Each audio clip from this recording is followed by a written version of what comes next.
and we are recording this event. So we just wanted to give everyone a fair warning, and we appreciate everyone's participation. We're so excited that you're here. Thank you so much for joining us. We're really thrilled to welcome Rabbi Esther Lederman from the Union for Reform Judaism. She is the Director of Congregational Innovation, and she also sits on various CCAR, the Central Conference of American Rabbis Task Forces. She is an amazing leader in the URJ and the small group community, and has been really instrumental in helping everyone create meaningful, fulfilling social and sacred gatherings online. So I know she has been a great resource for Temple Bethel. She worked with Rabbi Knight when he started small groups in Dallas, along with other clergy. Many of you, as you've become tribe leaders, have received the book about small group and relational engagement, co-written with Ron Wolfson. And Rabbi Lederman has been working with small groups every step of the way. So we are thrilled that she is able to join us from Washington, D.C. on Zoom. Good evening, everyone. So nice to see your faces, and I always love the beginning of a meeting, watching the faces populate and sort of seeing people start to schmooze with one another and start to really understand a congregation, because I've been working with Angie for a number of years now, and then I had the pleasure of meeting Ellen a couple of months ago. And I want to just begin before I present, because I have a whole PowerPoint, which will involve some reading and some questions and some chatter, is just to really honor all of you as leaders, and just to say thank you. These are not easy times to be leaders in congregations. And I mean, and when I say think of you as a leader, is you, we define leadership at the URJ really not as a position, but as action, as activity.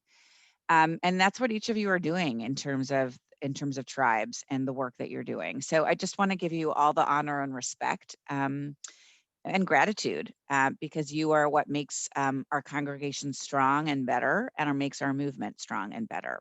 So it's an honor to be with you all tonight. I'm going to share my screen. And if you want this PowerPoint, I will be sharing a copy with Ellen and Andy afterwards. So you can, don't feel like you have to take screenshots or you don't have to take copious notes. You will get a copy of this. So I am going to, hopefully you can all see that. Yes. And I know there's someone monitoring the chat. If there are any clarifying questions or things that feel, I'm happy to be interrupted. So I wanted to share the agenda, my welcome to you. We're going to do a blessing together. Then I'm going to give you some teachings from the beloved Priya Parker, and I'll tell you a little bit about her.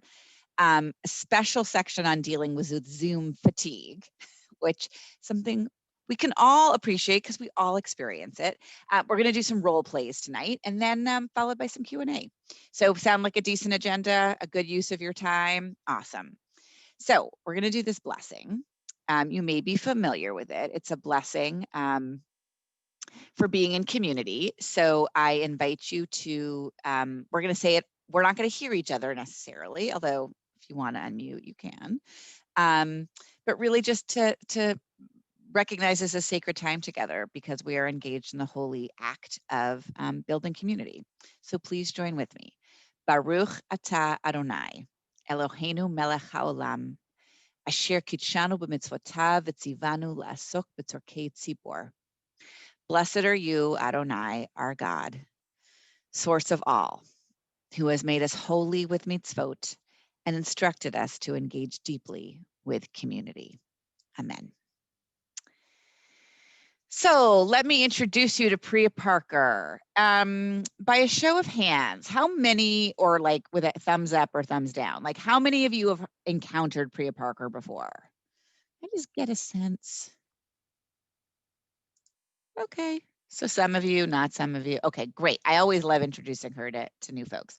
So before the pandemic hit, before the pandemic hit, she had published this incredible book called The Art of Gathering, How We Meet and Why It Matters. And it's it's a wonderful book. She's got years of experience of working with big and small places all across the world, actually, consulting for places like the World Bank and other, Fortune 500 companies on really imagining the art of what does it mean to engage people in in a purpose of coming together to gather, whether that's 15 people for a dinner party or 200 people for a major national gathering. And if this is stuff that makes you curious, I invite you to read the book.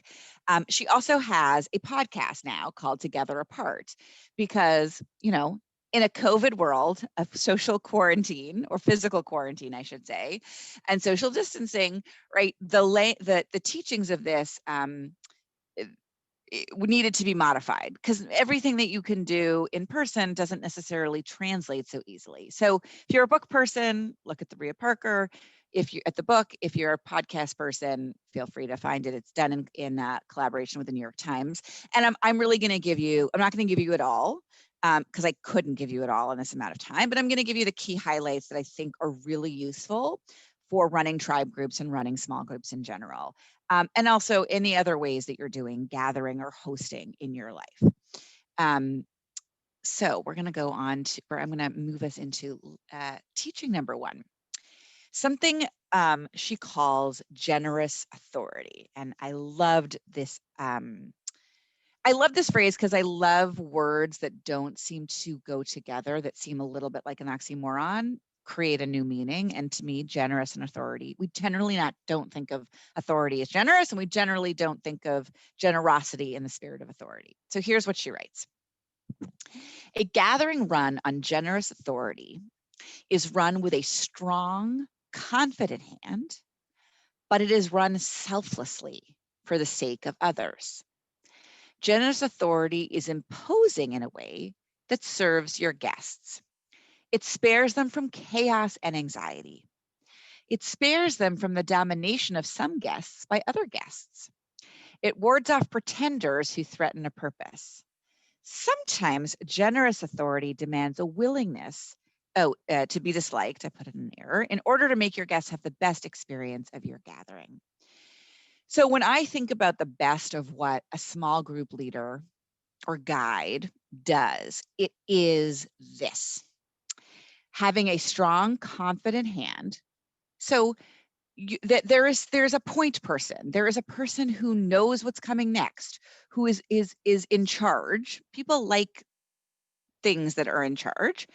But generous because you're not doing it out of a power trip, or you're not doing it for arrogant or egotistical reasons, but you're running it selflessly for the sake of others and for the sake of the experience. So that to me is really, like, in some ways, the best job definition for what we're doing in these groups, right? Having a strong, I would maybe strong, confident, and gentle hand for the sake of the experience. So you impose yourself in a way that serves the experience. And when she used guests, because she's thinking of dinner parties and gatherings, like I think of your participants. So you might use your authority, and we're going to see this in some role plays, to sort of keep the peace amongst your participants, or allow people to have the experience they want to have. So you might inject yourself in a way at times in a conversation because somebody's overtaking, or someone's taking up the energy, or there might be other ways. Someone pulls out their cell phone, is in the middle of a conversation on Zoom, or it could just be that even hitting the mute button, right, is a form of generous authority, right, to give people the experience that they want. And really sort of putting the experience of your gathering at the center. So here, this is an interactive session. So I put a question at the bottom. What is an example of generous authority you have witnessed or experienced in your tribe group? If you want to put this in the chat, or if you feel more comfortable unmuting, you can unmute. But let's just, I'm curious if people, because I think you're doing this, you just may not know that you're doing this. You've never called it generous authority, but what are some examples? So I'm gonna pull up the chat, see if anyone puts anything there, and again, you can either put in the chat or you can unmute yourself. So I'll just mention that if a person is, if the person presenting is not being mindful of the time, and maybe they've got more on their agenda than time permits, just interjecting and reminding them that we're down to the last 30 minutes and they might want to short circuit this topic to move on to the next. Beautiful. That's a great example, being a timekeeper, right? Having had to be in this position, by the way, sometimes, and I'm somebody who's also always on the receiving end of hurry it up where we need to end. I think sometimes there's an anxiety. Oh my God, I'm disrupting by telling somebody they have time. I think it's actually a normal reaction, but also one that's really important to do when you have somebody who's coming to speak and they're going over time and you're worried about it, because this is not about them and their teaching. It is about the experience. Love that example. Let's see, there might be some more in the chat here. Okay. Yes, together apart. Other examples of generous authority that you've, Yes. Hi. Generous authority would also be inclusive. So the leader of the group at the time would want to include everyone so that everyone has a voice and everyone can be heard, and make sure that they don't feel left out. Beautiful. Yes. Calling people, inviting people in who maybe have not shared or have been sort of holding back. I love that. And I think sometimes you can see that on someone's face. You know, even with Zoom, you can see somebody who keeps kind of leaning forward, but then another person speaks over them. And it's nice to just sort of say, I think that Esther is trying to say something here. I want to hear what she has to say. Love that. That's a great example. We have, I have an example of a, excuse me, of a tribe member who is a talker, but not only would, it's the other extreme where she would not, or he, not only go overtime, but go off topic. Yeah. So I have to use my authority, my generous authority, and bring her or her back on topic, and then gently stop her from talking and move on. Yes. Great example. Yep. Hello. Hi, Joy Miller. I got a message. I wasn't sure if Joy Miller has a question. That was me. Okay, great. You can move on. Okay, great. So I'm Shelley, and I'm thinking of an example that may not sound like authority, but I think that allowing the group to have autonomy in some of the discussions that we have, and not leaning on me to come up with all the decisions. I find that is a way of being generous to the group to engage them. Right. That's a great example. I mean, it's creating space with some structure, right? It's creating some freedom with some structure. I love that. Hi, this is Sue. Hi, Sue. Yeah, Hi. go ahead. So I was thinking that there are a lot of times when people, there's more than one person that wants to talk at the same time. And so I'm a lot of times what I do, and also someone who maybe has already talked and then, doesn't want to give someone else a chance. So a lot of times I'll say, okay, we're going to have Joy and then Shelley and then Barbara, Right. Yeah, you keep a running list. I like that. And it sort of helps a lot, because otherwise people are worrying about, oh, is she going to call on me? Do I get to say what I want to say? So kind of gives it some order. That's a great tool to use. Like if you see, keeping a sort of that running list. I also want to share a phrase with you, and then I'm going to go to the next teaching, because I think it ties in nicely to this. There's a phrase I often use when I'm working with a group of people as part of our shared norms: take space, make space, right? And I share it with you because it's I like, it's easy to remember because it's take space, make space. But it's a reminder to people that there's some people who need to be reminded that they should take up more space than they're used to taking, right? The quiet people, the introverts who are like, I don't want to, this is not usually my comfort zone. And the make space for those of us, I happen to be an extrovert, and I take up space. So it's a good reminder to those of us who take up space maybe more often to what does it mean? What does it mean that I should make space? So I once heard from a colleague we were doing a group, and she said, if you've spoken once and you feel like speaking again, see how many other people in the room haven't yet spoken, right? Like be aware of how often you are speaking for those of us who may need to pay more attention to that. So I'm gonna move to the next slide. This next one, hang on, is called importance of rules. We might call this our covenant. We might call this shared norms. But this is a quote taken from, she was interviewing somebody who had participated in a gathering that had some rules in advance of the gathering. And this was his comment. It's rare for groups of people to do anything together for a sustained amount of time. We all carry with us the technical capacity to be anywhere, to check out of the present time or space. That means we always could be doing anything. So the active choice to do one thing and to do it with a fixed set of people is significant. The day, this happened to be a day-long gathering, offered me a different way to fill that time. Because of the rules, I could go deeper into the experience. I could observe something around me my phone would have caused me to miss. And he was particularly talking about, like, part of the rules were about being completely present. It was an in-person activity, not paying attention to the phone. But when rereading this part, I mean, there's so much that I love about this quote and how it relates to, I think, the tribe work. Like, I think it's very countercultural to do one thing with a fixed set of people at a certain fixed time every week or month.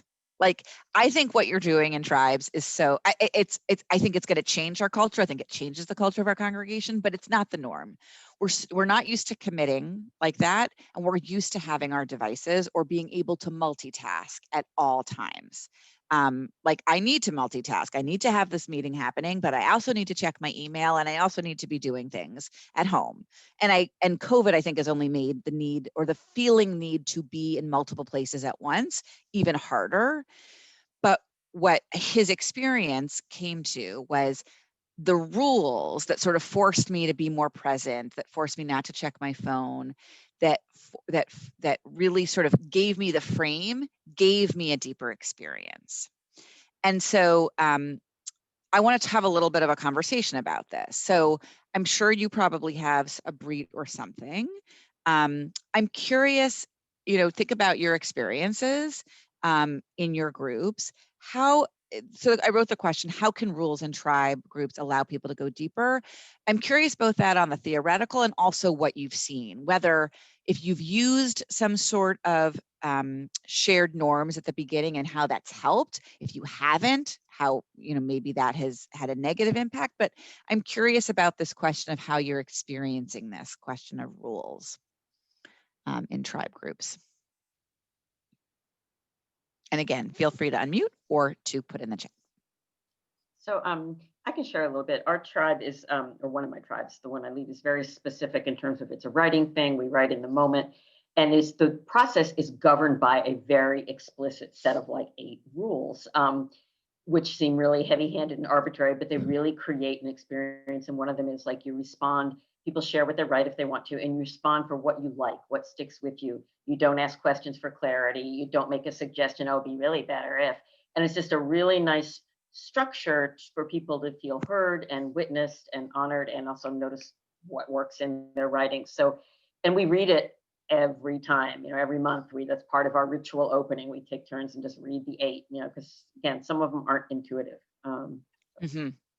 Did it, was it the first time you did this, Ellen, I'm just curious, like, what was it hard in the beginning? Has it gotten easy? Like, I'm just curious about, for those who may be listening and going, oh, wow, like that.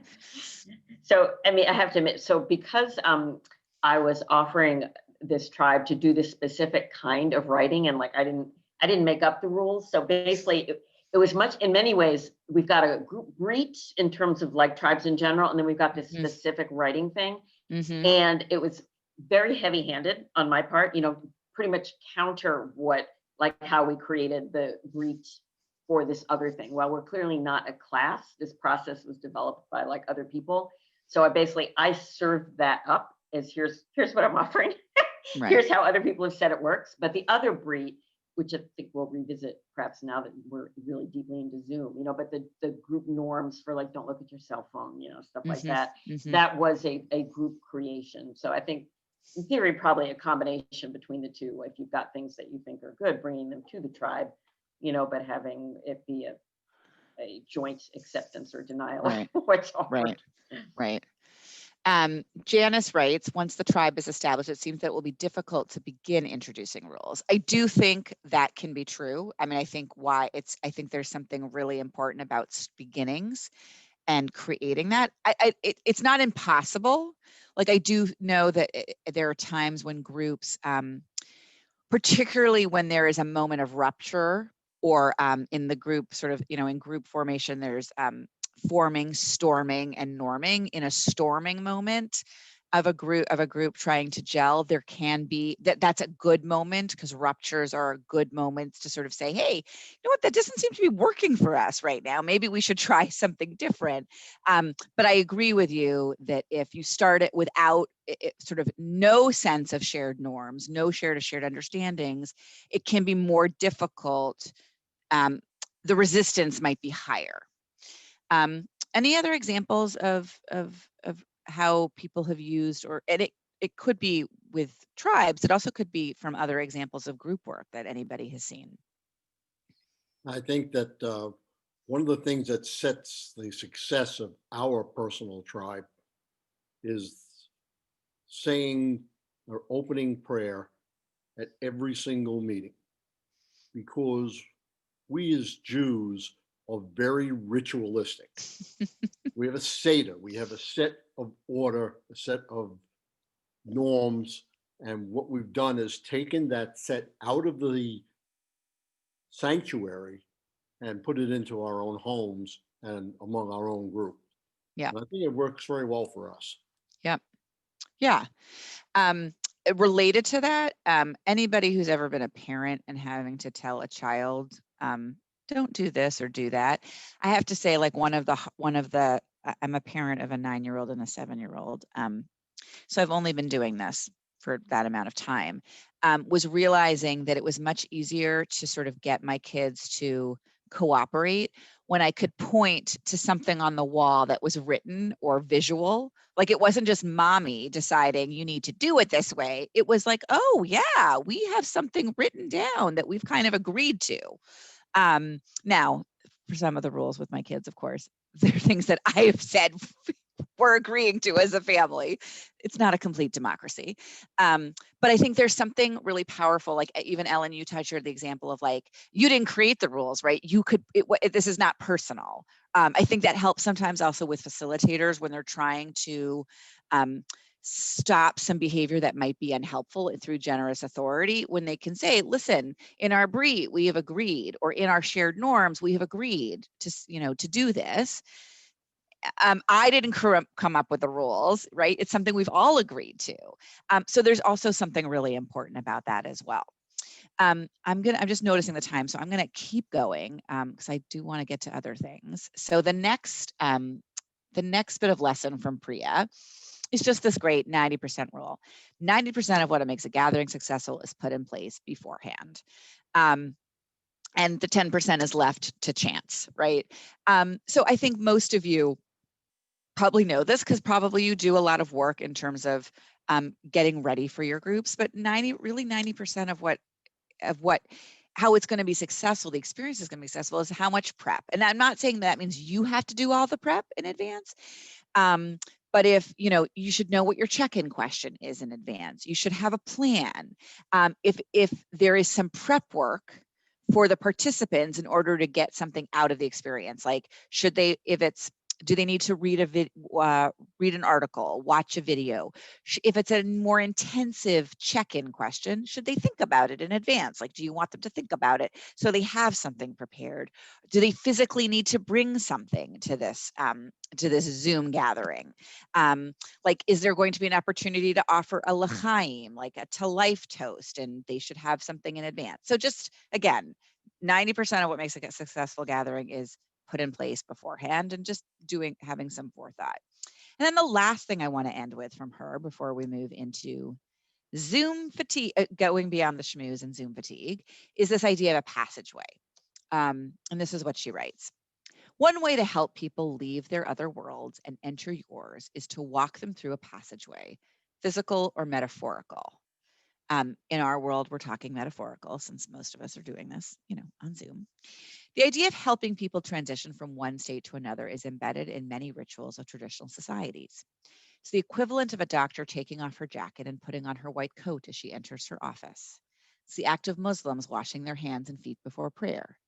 It can be the removal of shoes before a Japanese tea ceremony. When I was reading this again and putting this in the notes, I was like, I went back to my childhood of Mr. Rogers coming in through the door, hanging up his coat, putting on his cardigan, putting on his, changing his shoes and singing that song. And that to me is an example of a passageway.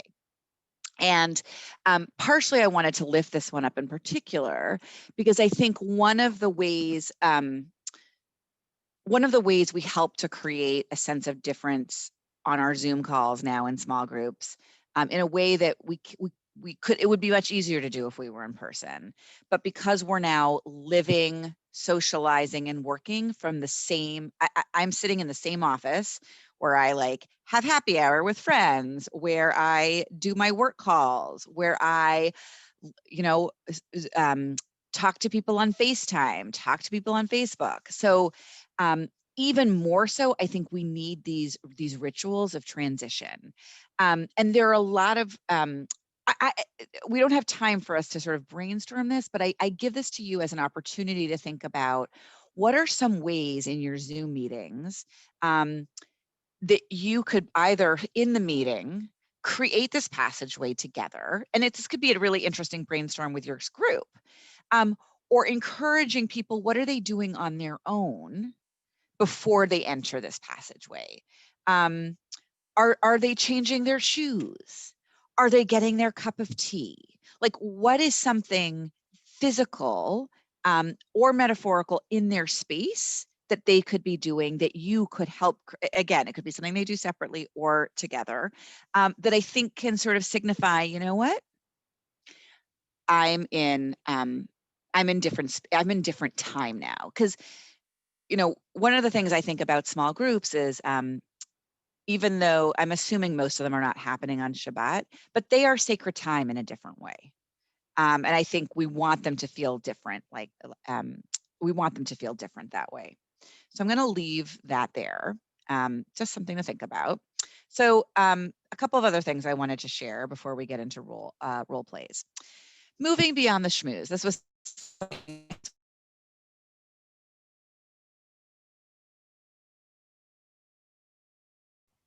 Can't hear you.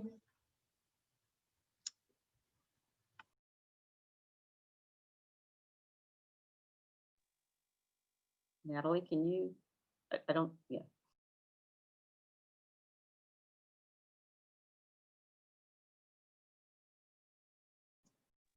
So it is something that Rabbi Lederman will fix on her end. We are patient. It sounded like something may have gone out or shorted out on your headset, just so you know. Yeah, can you hear me? Go. Now we got you. I'm not using the headset now. I've had an issue sometimes with the computer microphone, so just let me know. If not, I always have my phone and I can call in while I stay on video. So just let me know. I apologize for that.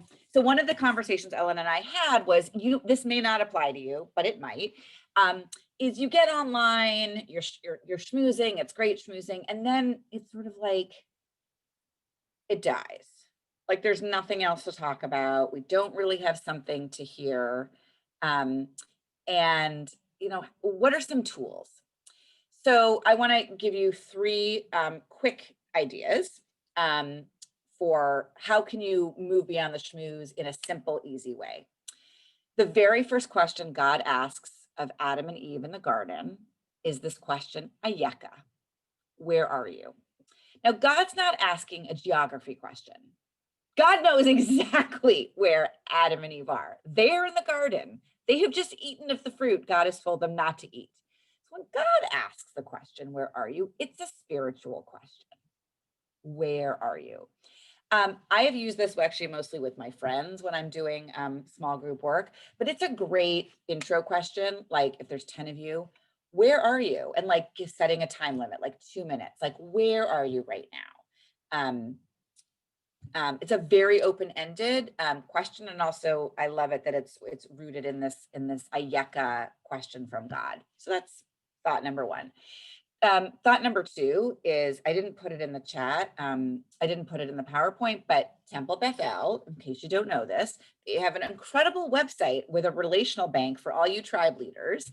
And that I think are incredible. And I actually have been known to go there myself when I am looking for some relational questions that I need to use, because I use relational questions all the time in my work with my team. I start every meeting with a relational question.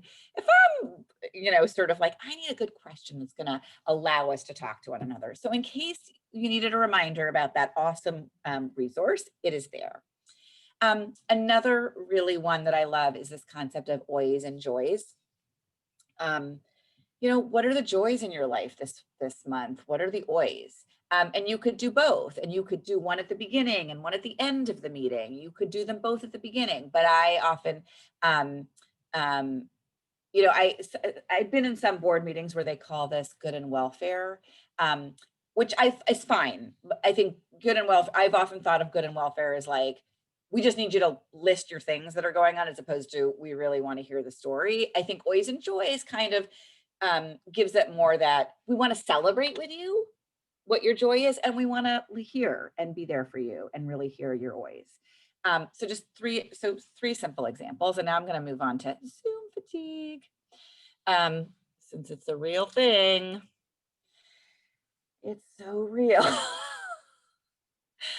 that I could have put a picture of myself there. It's real. And no one should feel bad that they have it. Our society has it. So I'm going to show you a great list that I found on the internet. And then I want to share a couple of other, what I think of as Zoom fatigue hacks, like how to get at this, that I think are great for calls. First of all, don't multitask during a call. I'm guilty of this, but when I don't, I am so much more, I'm not as exhausted as when I'm trying to do like if I'm checking email, listening, and doing all those things. Speaker view is been known to only look at one face versus 10, has been known to be helpful, because it doesn't require, I'm sure there's some doctor or scientist or sociologist will explain it to me why, but that there is a reason why looking at a lot of faces is more exhausting than looking at one. It's exhausting to look at yourself also. So I don't know if anyone has tried this. I invite you actually to try this now. If you go to your picture of yourself, I'm actually going to try it myself. You click on the 3 dots next to the mute button. There's something at least on mine, it says hide self view. So I mean, I can't see myself anyway because I'm sharing my screen, but you won't see yourself. People will see you. It's not the same thing as turning off your video. Other people will see you, which is what you want, but you won't have to stare at yourself. I have to tell you, early in the pandemic, when I think I was still struggling with like, oh, I'm working from home for the next foreseeable future, I don't want to see my face or what my hair is doing today. It's very relaxed. It's helpful to not have to see yourself. So if you've never tried it, turn your video off. Like, it's not turn your video off, but hide your self view. That's what I would say on Zoom. Try a conference call instead. Here's actually something I actually think is really my hack on this, or my switcheroo on the try the conference call, particularly if you're in a group that's still newish and people are still trying to get to know each other, because the group launched in an era of pandemic and you never had time together. I think it might be interesting to try people having phone calls with one another one-on-one in between meetups.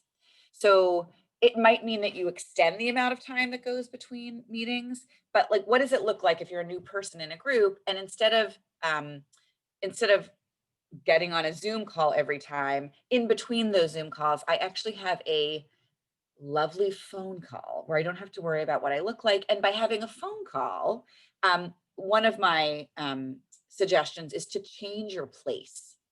Like, if you're usually doing your tribe call from the same place you're doing all your other work calls, maybe try doing it from someplace else. And if a phone call helps you, like it allows you to take a walk, or it allows you to sit on a patio, or allows you to sit in a more comfortable and a more refreshing place, then do that. Just a couple of other things: take breaks, avoid scheduling back-to-back meetings. These are helpful also, you know, for work life, but make sure your workspace feels different than your relaxing space. And this is part of the change your place that I'm talking about. Like, what does it look like for you to make sure you're doing your tribe meeting in a more, in a relaxing place, or in a place that you tend to associate more with spiritual thinking? Or maybe you can't change your place, but you do something to your setting that helps. Like, maybe you light a candle. Maybe you change the lighting. Maybe there's soft music playing in the background. I don't know what it is. Like, I, as part of an intensive retreat fellowship I was on, they sent us little like hanging lights to put over our workspace, because so much of the work was this very deep, spiritual, soulful work. And they just knew, like, you sitting on your laptop is like, you know, not so spiritual and wonderful, but maybe if we give you something to smell, and something to see, and something to change the senses in your space, that will help. So I think, to the extent that you can have these conversations with in your groups about what people could do individually, or what you could do as a group to kind of change up the space. And it might be doing these as phone calls. It might be going, and, you know, you're at least in Charlotte, where it's maybe a little bit warmer than it is in Washington, D.C., where it's freezing, like trying to use the outdoors as much as you can in terms of where you're sitting. Ellen and Andy, is it okay if we move into breakout rooms? Are there anything in the chat like I should pay attention to before? I can always go back to the chat, but I want to move into I wanted to move into role plays. Lots of compliments and thank yous for these. Okay, all right, great. Okay, role plays. We're going to try and do 3. So before I move to the next one, before I move to the role play, the first one, I need 2 volunteers before I share with you what the role play is. We're all going to have we all have a role to play, but I'd love 2 people to sort of say, I'm game. And we you know, no need to be Shakespearean here.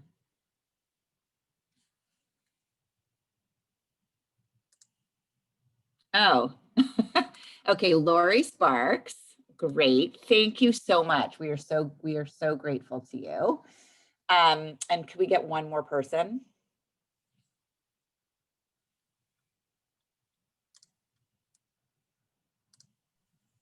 Otherwise, I told Ellen. Actually, it's Harry, not me. Oh, Harry. Okay, Harry. Wonderful, Harry. Thank you. Harry and Jesse. Great. So here is what you are going to, and everyone else has to pay attention, because we're in a small group of 30 people, but we're in a small group. So here is the first role play. And Harry and Jesse will have to decide who's playing what. Dealing with a talker. So I'm gonna, Harry, is it okay if you're person 1 and Jesse, you're person 2? It's just easier that way, because the way you volunteered. Okay, so Harry, you're the group leader, and you've just asked a question. Like, the check-in question for the group is, what's an experience in your life that you'd like to repeat? Okay, like, Jesse, you're the person in the group who keeps talking. I had the most wonderful dinner, and I can't wait to tell you about it. Just, oh my gosh, it was so great. And my wife made it, and we had beef stew, and it was so great. And we had potatoes and carrots in the stew, and oh my gosh. So then afterwards we had ice cream, and y'all know how much I love ice cream. I love ice cream so much. Something like that. Yeah.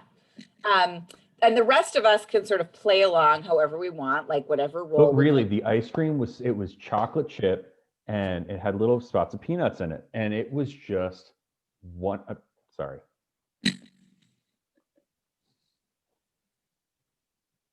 And Harry, I'm going to invite you to sort of step in and play whatever role you would play as the group leader. But really, if that's something you're looking for me to be doing, I think I could actually do it pretty well. Sometimes boundary issues, and I like to talk, so I can just keep going if you want me to. It doesn't actually have to be about the dinner. I can talk about all kinds of things if you want me to. Hey, Jesse, let's ask Sue what she's done lately. Is anyone else having trouble hearing Harry? Yes. Okay. This is actually a good lesson to understand, like actually technology can get in our way. Something to think about when we're trying to rein in a talker. Harry, can you try again? I can try. Okay. Is this better? No. No. Does anybody else remember Max Headspace from the 80s? It was great. The 80s were a really awesome, the music from the 80s is great. I love Top Gun. It's just such a wonderful movie. Hello, this is a test. There we go. Yeah. Now we Yeah. got you, Gary. Okay. Now we right. can hear you. Good. So we tested the microphone and that worked. So what I was saying, Jesse, is this is a great story, but let's let someone else have a chance to talk about their experiences. Well, Sue, what did you have for dinner? what do we have for dinner? I don't want to talk about what we had for dinner. I'd rather talk about something I'd like to repeat, and that would be another trip to Napa and go to wine country and do wine tasting, because it's so much fun and it's so beautiful there and it's so relaxing, and I could just go live there actually. So that's something I'd like to repeat. I've been there a bunch of times. See, this is tough because I'm told like I have to interrupt people, but I actually really respect Sue and I want to hear about her trip to Napa. So we went to Napa when our oldest daughter was 1, and she slept through most of the wineries except for the one where she went under the table to drink. And anyone else want to share an experience they'd like to repeat? Shelley, you look pensive. Not me? You're calling on me? Yes. Okay. Oh, an experience. I would love to go back to Israel. I loved Israel. It really brought to life an experience that I could have never imagined. And I would like to repeat the same trip as I did about 10 years ago. I have heard such wonderful things about everybody's trips to Israel. It seems like a great place to go. I actually haven't been, but it seems really great. I remember when Andy was telling me about his trips to Israel, and I thought they were just fantastic. And he would go on, and they were Hey, great. Jesse, you have a lot to say, but let's not let other people out. Hey, Bob Wolf, you usually have some things. All right, I'm gonna hit scene here. That was excellent. Round of applause for Jesse, for Harry, for Shelley, for Sue, for that was great. You don't have to ask me twice to be obnoxious. It just comes naturally. The best part is this is Jesse on like 2 weeks of no sleep after he just welcomed a baby girl into the world. So you're doing great, Jesse. Oh, is this why there's no video of Jesse? We'd like to see the baby girl, but I want to point out a couple of things. That was great. Harry, I loved how you, like, after Sue spoke, you were like, you added, like, you sort of shared a little bit, but then you were like, but let's hear from somebody else.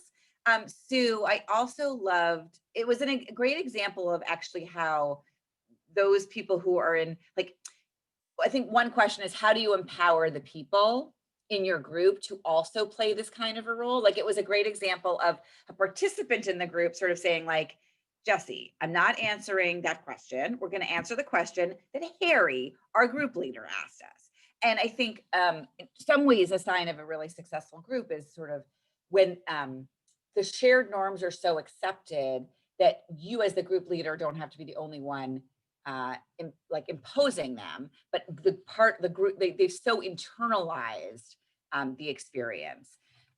This is not easy. So we're gonna do another scene. I want 2 other volunteers. It's a very different scene, but it is about dealing with a talker.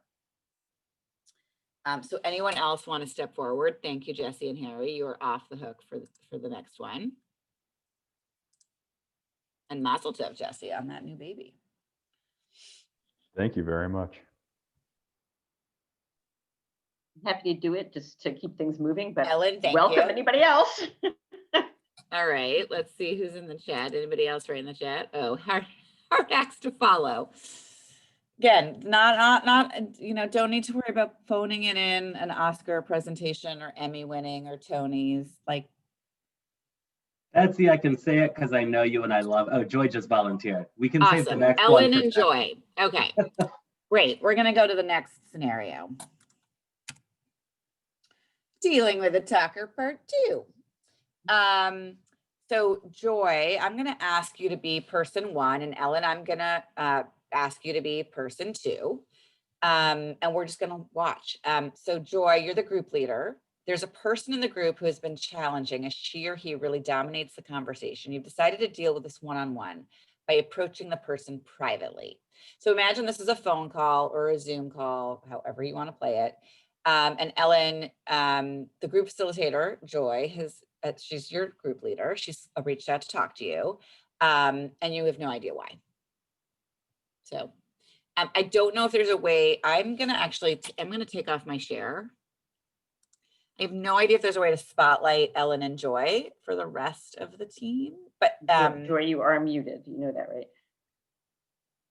Actually, maybe not spotlight, because I think if people want to see this, do speaker view, and you'll get to see Ellen and Joy together.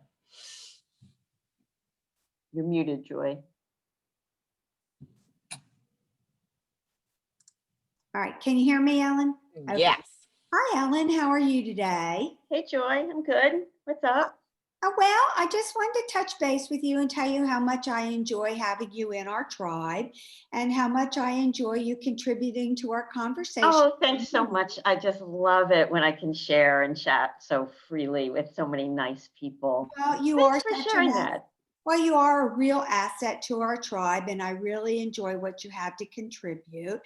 However, I do want to just remind you of our brit, that our covenant that we all decided, we all, excuse me, I'm a little hoarse tonight, that we all discussed at the beginning when we all met, the beginning of our tribe, when we got together and we all agreed upon. Yeah, I love that brit. It's a great brit. Yes, and it's very important. It's the glue that keeps us together, and it's very important that we adhere to that brit. And if you recall, one of the things that we talked about was respect and keeping our thoughts concise, and keeping our and answering our questions in a concise, our conversations short, and respecting everyone else in a timely manner. You know, being concise is really hard, because when I think, it's like I process with my mouth and I just kind of go on and on. And it's like, yeah, that's who I am. Yes, and that is, and I understand that. And we all understand that, but I hope you don't mind in the future at our meetings, Ellen, if I remind you gently when you do start to get off track, because it's easy to do that. When you do start to get off track, if I gently remind you that you are getting off track, and just give you a little reminder that you might want to just stop that conversation and let someone else take a turn. Would that be okay with you? Yeah, I probably definitely need reminders, because I never know what I'm doing. I just talk and talk and talk, and you know. So maybe from here on in, it'll just be between you and I'll give you that little hint, and you'll just take a breath and let the next person talk, and we'll have that little understanding. So how will I know? Well, what will you do? Well, I'll just say, well, Ellen, maybe it would be a good idea if you let Jane next to you take a stab at this. You mean like so publicly? You publicly we're gonna, okay. Well, if that's embarrassing to you, then we'll just find another. What would you like me to say to you? Well, you maybe could use the chat, but how about if I didn't see the chat, then you say something? Well, Would that that's be right. okay? Since we're on Zoom, I could do a private chat to you. Would that be good? Okay, yeah, I'm okay with that. Thank you. Perfect. Let's try And that. if I don't see it, then you could, like, Okay, we'll flag keep me down. it between you and I, and it'll just be our little reminder so that we can keep the meeting moving, okay? Okay. Okay, thank you. It was a wonderful, a wonderful chat, and I'll talk to you soon, Ellen. Bye, thank you. Bravo. Ellen and Joy, thank you so much for doing that. You're so welcome. Thank you, you. Ellen. Has anyone actually had to do, has anyone ever tried this? Has anyone had to deal with this challenge and tried an individual one-on-one outreach? Feel free to unmute or put in the chat, however is. It doesn't always go that well. Joy, first of all, it's better to do it offline so you're not embarrassing people. Right. And what we've ended up doing sometimes too is also just using the physical signal, which the person sometimes can go past and ignore, and then you have to talk. But something as simple as, tug on your ear or something like that, and you're not embarrassing them by talking into their talk.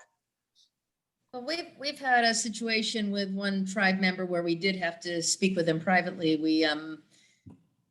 They had not been showing up for meetings, and that we just had a question, and the question was coming up about whether they were committed to being a part of the group, and we chose to address it privately, and it was effective.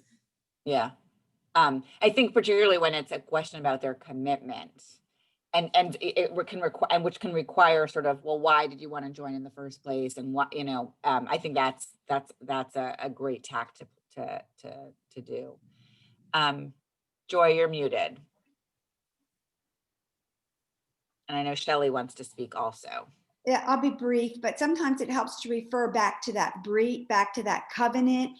And sometimes you have to bring it back out again and review it among with your tribe members again.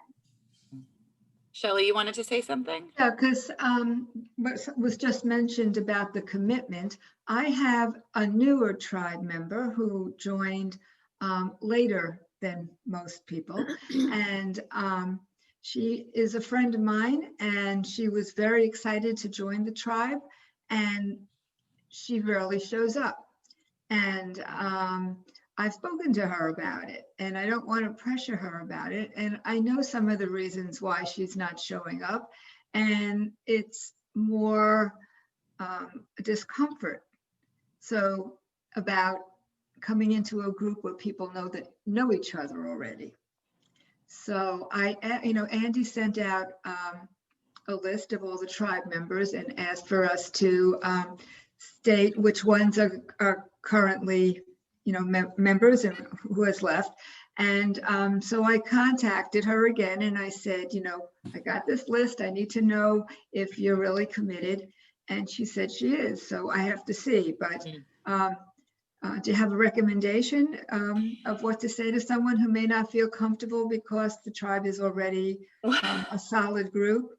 I mean, the irony is that it gets worse and worse while she doesn't come. I mean, that's sort of, it's like the self-fulfilling prophecy. Right.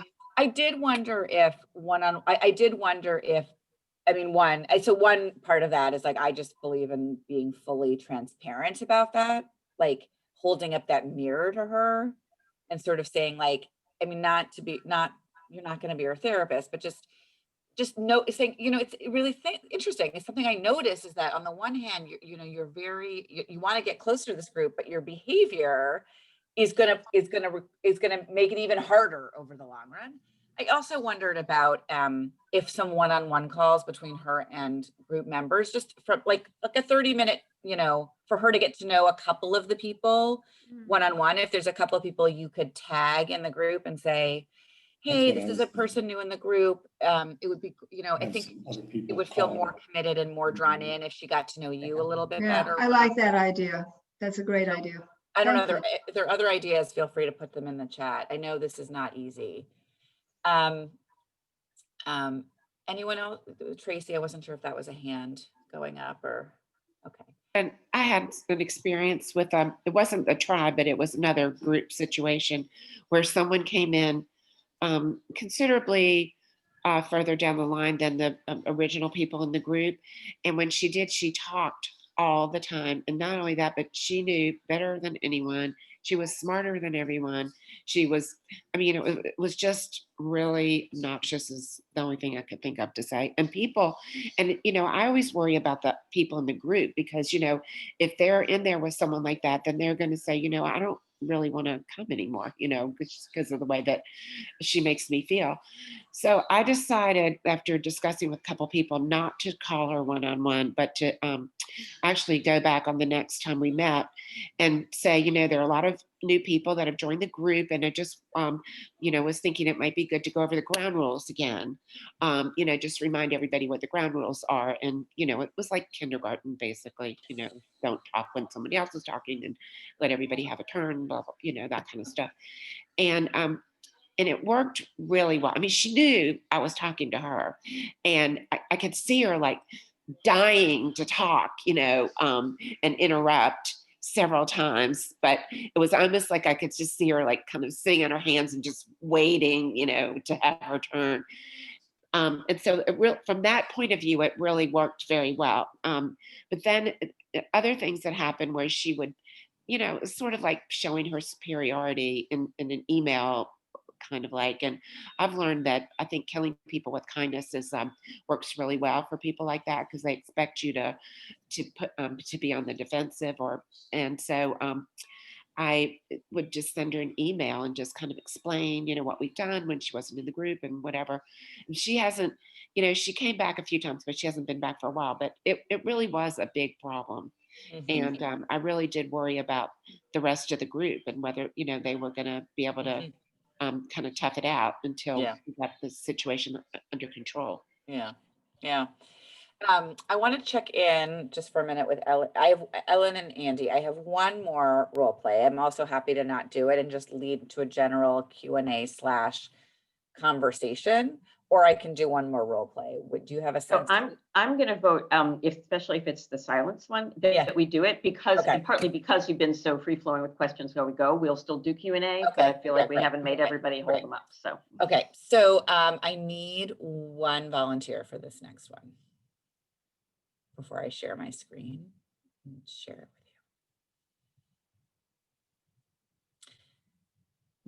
I'm going to volunteer. Liz, thank you. Okay. I'm mostly gonna share. I'm gonna share it and then I'm gonna take it down because, you know, I want the group experience. So here is the, so Liz, you're the group leader and you are facilitating a particular conversation this evening on the topic of God. And you've just asked, please share an experience of God that feels meaningful. No one seems to be responding. So our job, what do you do? And everyone else, we're, Liz, you're gonna get us started, you know, say whatever you wanna say in terms of that question. The rest of us just take the lead from Liz, okay? Liz, does that make sense? Where did you go on my screen? Oh, now I don't see your video. Liz, are you there? It looks like their screen went black. I'm not sure if they got. They were frozen for me. It's like my question killed it. Well, there you go. She went silent. Oh my God. Oh no. Okay, there might just be a power outage. Okay, can I get somebody else now that you've seen my role in this was gonna be, you know, you didn't get to see the role play before I asked for the volunteer. Somebody else willing to step up and try this one. This one's not easy. I don't think it's easy.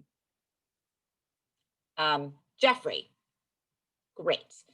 So Jeffrey, you're gonna be the group leader. Everyone else, this is our group leader. He's just asked a question about, have you ever had a meaningful experience? Tell us about a meaningful experience with God, something like that. You can redo it if you want, Jeff. No one's gonna jump in right away. Okay. Jeff, makes sense? Yep, got it. So I have what I've written about and I've taught the Hebrew high school Shekianu moments. And a Shekianu moment can be as simple as what happened on a myrtle tree in front of the house, where this yellow finch just alighted onto a branch and started chirping and talking to me. And that's the essence of God, something as we would just overlook in our daily lives. And there's another living thing that God created, speaking to another living thing, myself. So all of you, what have you had along any kind of lines where you knew that Hashem was there for you? Don't all jump in at once. Okay, Janice, have you had anything where you've suddenly just out of the blue felt the presence of God?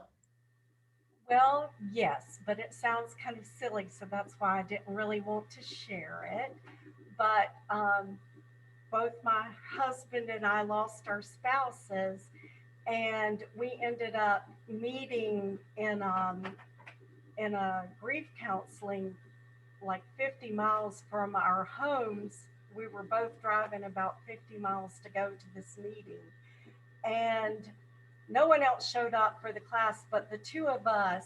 He had been out of Judaism for 53 years, and I was newly trying to become Jewish, and it was like God brought us together. There you go, the Shekianu moment. Absolutely. Joel and you are lucky people. Okay. Lee, have you had anything along those lines? And all the work you do with all these young people you've helped over the years get into college? Sorry, am I unmuted? You are now. Okay, great. A Shekianu moment. I guess, thank you for sort of directing me that way, because I'm not sure I would have gone to my work for that. I probably would have gone to family, but I have had those moments when a kid has had an aha moment. For those of you that don't know, I'm a college counselor, and so I work with kids on their essays for college. And when they have an insight or they make a connection, or they have some sort of introspective thought that is like, I got it, right? And so that feels really good, knowing that they might not have gotten there on their own, and I was able to help them, whether it's just through, peppering them with questions or whatever. But that's kind of a cool thing to feel. So, yeah. Right. Okay, I'm going to pause here. Thank you, Jeff. And thank you, Janice and Lee, for sharing those pieces. So I want to highlight a couple of things, and then I want to do it again, but I'm going to do it differently. First of all, Jeff, loved how you invited Janice in, loved how you invited Lee in by knowing something about her and also where she might talk. I love that. I want to point, so I ran a timer on purpose. You called Janice in to share at like 10 seconds into the silence. And I think even your first comment was like 4 seconds in. So I'm only highlighting this because I think I think we Jews could learn a lot from the Quakers, who spend a lot of time in silence. Here's what I want to try. I want to give us a little bit of experience of some silence. So here's what I'm going to invite us to do. I want you to imagine Jeff has asked the question again. Like he's talked about this. And by the way, Jeff loved Shechianu moments. Like, love that setup. It was really beautiful. I'm gonna borrow it in the future. So I want you to imagine Jeff has asked this, and I'm gonna invite us all to sit in silence. And here's what I want you to do. I've never done this before, so it's an experiment. When you start really feeling uncomfortable, I want you to put a thumbs up, because I'm curious to see when people are going to start to feel uncomfortable. Because there is a theory that says we start to feel uncomfortable much sooner than we think it's much, like if we're uncomfortable at 10 seconds, we think we've been sitting there for, I don't know, 40 seconds. So I'm going to invite us to sit in silence.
A minute just went by.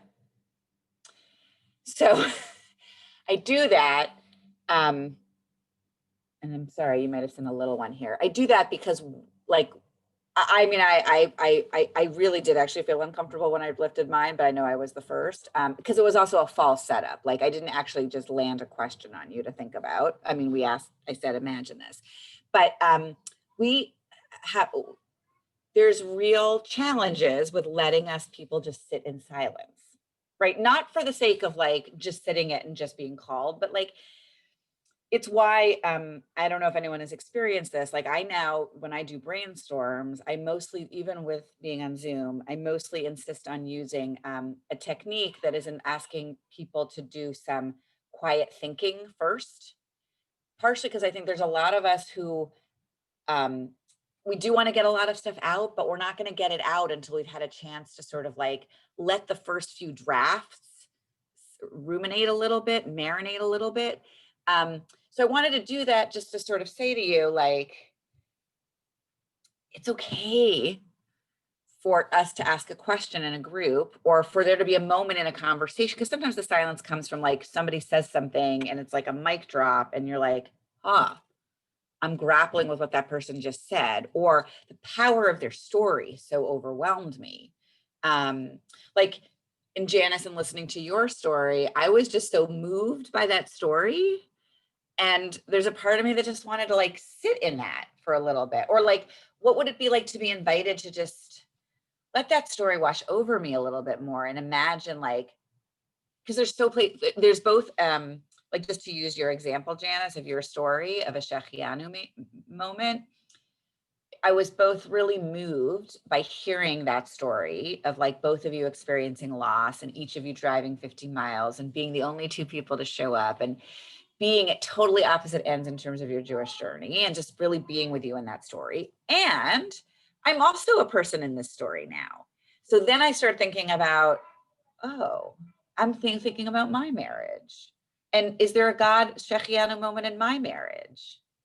And so by having that silence there, by not having silence in that space, I don't really get to go there as deeply, because the silence both allows those of us to participate, in multiple ways. One, to consider the dialogue, the dance that we're having, and what I want to share, but it also allows us to let the impact of everyone else's story impact us more deeply, right? Like, so it's why sometimes when we rabbis sometimes have a terrible habit of saying something. And then we just want to say it over and over again because we really want it to sink in. And sometimes I think if we just actually were quiet for a minute in the cadence of a sermon, like let the thing say it and just sit there for 30 seconds or 40 seconds. Just let it sink in. It's in some ways it's easier to do with song. So I use this one person because of an example that in preparing for this was a question that has come up. But I think if you're uncomfortable with silence, notice it, but allow yourself to put, like, if you're uncomfortable at the 18-second mark, as I was, like, push yourself and see if you can go double that. But most of us were uncomfortable before the 1 minute. And 1 minute, anyway. I see there's some good chat going on in here. So I'm going to pass it to Andy and Ellen and sort of say, we have, 17 more minutes or so. This Q&A is really, it doesn't have to be a formal Q&A. It can also be like, this worked really well for me too. Or this was something that happened in our group that I would love, that's worked, and I would love to share it with you. This is your space to help Actually, you. Esther, we're going to structure it a little bit in terms of first now, before we do a straight Q&A, which there may not be as much because this was so interactive, but 17. Sharing tips, things that have worked. And there was one, if Stephanie Starr were here, and she's not, she shared something with me on a phone call that I'm going to share on her behalf. And since Esther didn't share it, it was really good. I was talking to her about the benefit and the dictatorial sense of muting all, when people start talking. And she was pointing out how she's in some other groups, not tribes, but meditation groups actually, where there's they do mute all and people unmute, but embodiment, what they use in their groups, a couple things. When somebody is finished talking, to have some signal, whether it was like, just something that I am done, and other people, or the audience, if you will, having some signal that I heard that, whether it's like the hand on the heart, the jazz hands, sort of whatever it is, because if we unmute to get that sort of like, oh yeah, thanks, that was good, it gets a little chaotic. So that was something she suggested, which I think is really fabulous, might be something to put into a revisited brief, in terms of what's good Zoom etiquette, how you'd want to do it, to introduce it. But I just thought that was a great tip. And if in using hopefully generous authority, if you guys have suggestions, tips, not reiterating stuff Esther's already shared for time, but something new and different, if you would do an actual hand or a automatic hand. Yes, Marcia, you could unmute yourself. Okay, am I unmuted? Yes. Okay. It reminds me of something we had groups in third grade, and a child would share, and when they were finished, they'd say, thank you for listening. And the other students would say, thank you for sharing. And it was that simple, and the kids learned it, and there wasn't, any interruption that way. Thanks, Marcia. Anybody else? Tips? Great. I don't see any hands. I'll unmute myself. Okay. So this is actually a compliment for Ellen and Allison as well for the tribe leadership team. It's, if going to a meeting sometimes just feels like another meeting, but I think Ellen did a great thing at our very first meeting where she really just created the space. It was our first meeting. It wasn't, here's the brief, here are the rules. She played some music, allowed us time to reflect, and then we shared afterwards. And we basically shared that ownership to all of the various people on the tribe leadership team. And the most recent one, Josh and Tracy Adams led the welcoming activity, and it was show the last picture on your cell phone. So like everyone's going at it from such different directions of it. Could be, Ellen's background is in the Jewish mindfulness area. So like hers, it's everyone's activity, their personalities shine through, but it's also such a great way to get to know one another on such different levels as well. So I feel like there's multiple intentionality behind creating the space and getting to know each other on a personal level as well. Awesome. Thanks, Andy. So I don't see any other hands at the moment, and what we're sort of in formal, informal Q&A. If anybody, I know Andy and Allison were sort of collecting any written questions in the chat, but we're down to just 25 and seems a manageable group. So Joy, yeah, why don't we just go for questions? You're muted. You're still muted. Okay. Are we in the Q&A session now? Yes. Yeah. Sorry. So these are general questions and answers. Okay.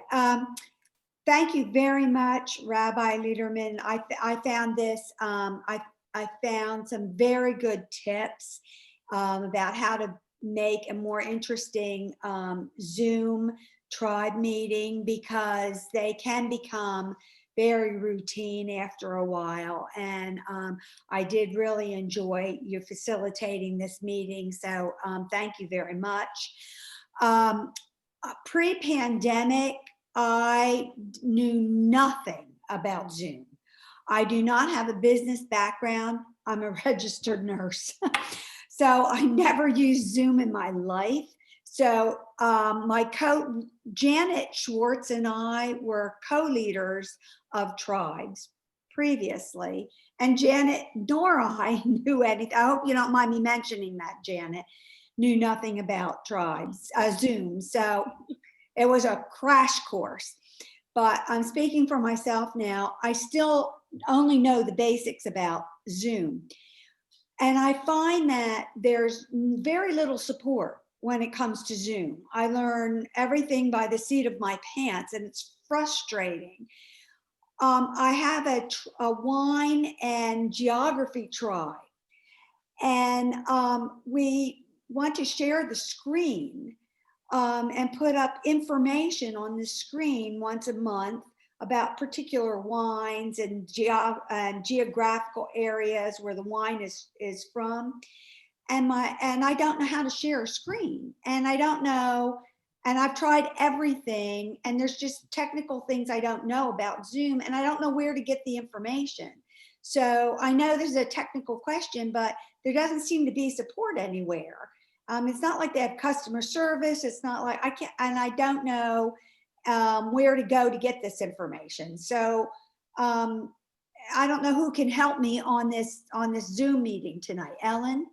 Well, one thing I was saying, I'd have to defer to Andy for absolutely. I feel like as a temple, and we clearly haven't advertised it if we do, that we have some kind of within our own Bethel website, like a Zoom tech support section. Is that right, Natalie, with videos? It's on, in theory, I think it's on every event description where it says like for information on tech help, Zoom gatherings, online gatherings. Oh, really? We do? And see, that's the thing. Sometimes something is there all the time. We don't even actually know what it means. And yes, it's actually really easy to do. There may be differences too, whether it's a paid account or one of the free accounts. Okay. But you need it.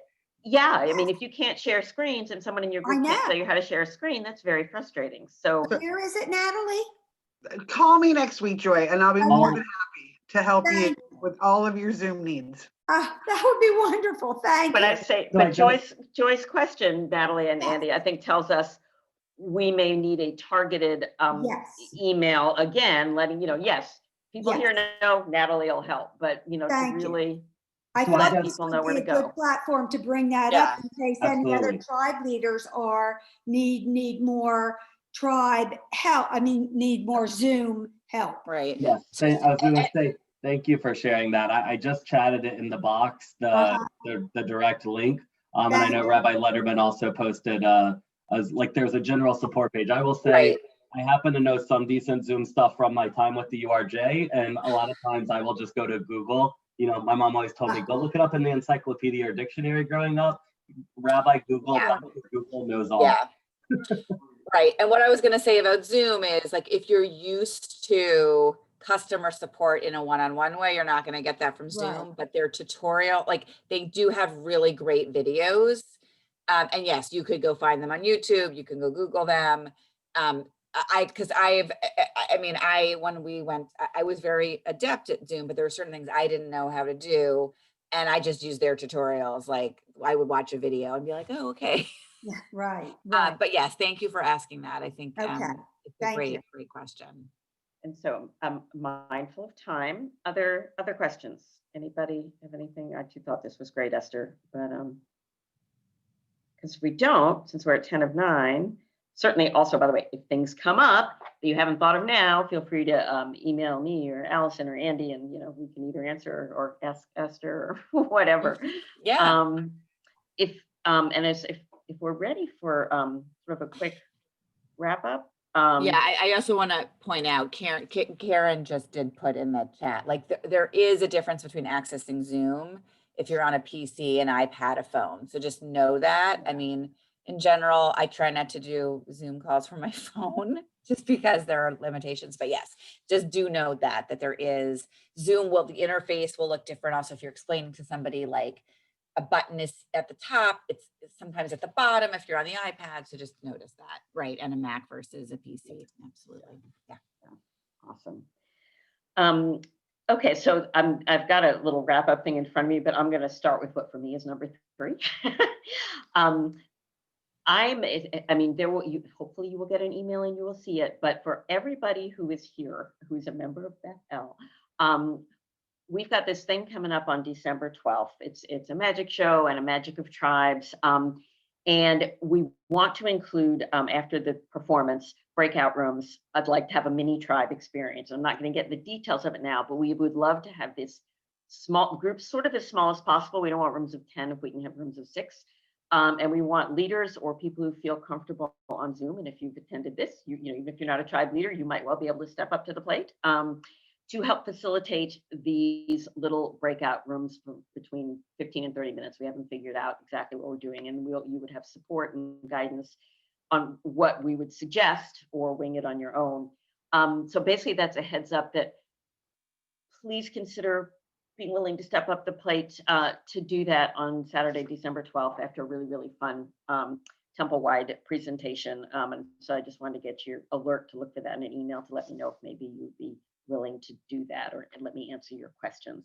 I'm also supposed to remind everybody, if you haven't taken the tribe survey, please do. Mainly pass it on to tribe members, anybody you know. This is really supposed to be congregate-wide for us to get feedback on, like, what do you think of tribes? What do you want from tribes? That kind of thing. It's that survey. It's all over the place now. There's going to be a tribe info session where it may be December 8th. We might wind up postponing it till January, but right now it is still currently on the calendar for the 8th. Just let people know it's out there, and we'll make a final decision on the when a little bit later. And that's all I have for the wrap up. Andy and Allison and or Esther for final thoughts. I know it's now at 5 of 9. I can't thank you enough, Esther. Again, this came about partly because I wanted this info. So I'm like, now I have to find somebody who can teach me. My pleasure. It's always good to be with you, and it allowed me to go back to read some Priya Parker, which I always love luxuriating in. And this is where I never heard of her before you, and I love the book. And this is where the sacredness happens. This is where the magic happens in these groups. I mean, I stake my whole rabbit on this, that this is the future of Jewish life, not just because of the pandemic, but because we go big when we grow when we go small. I want to especially thank Ellen and Allison for your hard work, and Natalie as well for assisting, and then Rabbi Esther Lederman for joining us tonight. I've had the pleasure of partnering with Esther at Biennial and learning from her on numerous gatherings for congregants and for staff and lay leaders. And I'm thrilled that we were able to welcome you and have you join us on Zoom in Temple Bethel. And I think, it's been clear with the success of tribes with the baby boomer and empty nester initiative that Holly Levinson and Janet and Joy really helped get off the ground and soar, and every one of you who's here now helped us run with tribes in so many different directions. We never could have predicted COVID. We never could have wanted COVID. But I think that the tribes have allowed people to really stay in touch with one another online and Zoom. And I know a few tribes have been able to safely gather because they trust each other and they're able to come together in groups of 5 to 10 or 15 people in safe settings. And I think it's just, tribes have really helped our congregation stay connected, and they were important before, and now they're more important than ever, especially in this COVID world where, you know, we really can't get together in groups larger than a certain amount, or we don't feel comfortable. So I want to thank all of you for really helping us with this holy and sacred work of allowing our congregants to connect with one another and create really amazing relationships with one another. So thank you all. Just wanted to add that after one of these groups, and there was some discussion about adding another time of the month. So our tribe is meeting now twice a month. We took that suggestion and we discussed something. We're the meditation tribe. We do some meditating on that second unofficial, tribe meeting, but we usually find a topic to discuss, and it's really worked out great. And I think I got it from someone who said that they discussed a movie or a documentary, and it really resonated with me, and the tribe loved it. And I think they really appreciate the second time a month to meet. It's been really nice.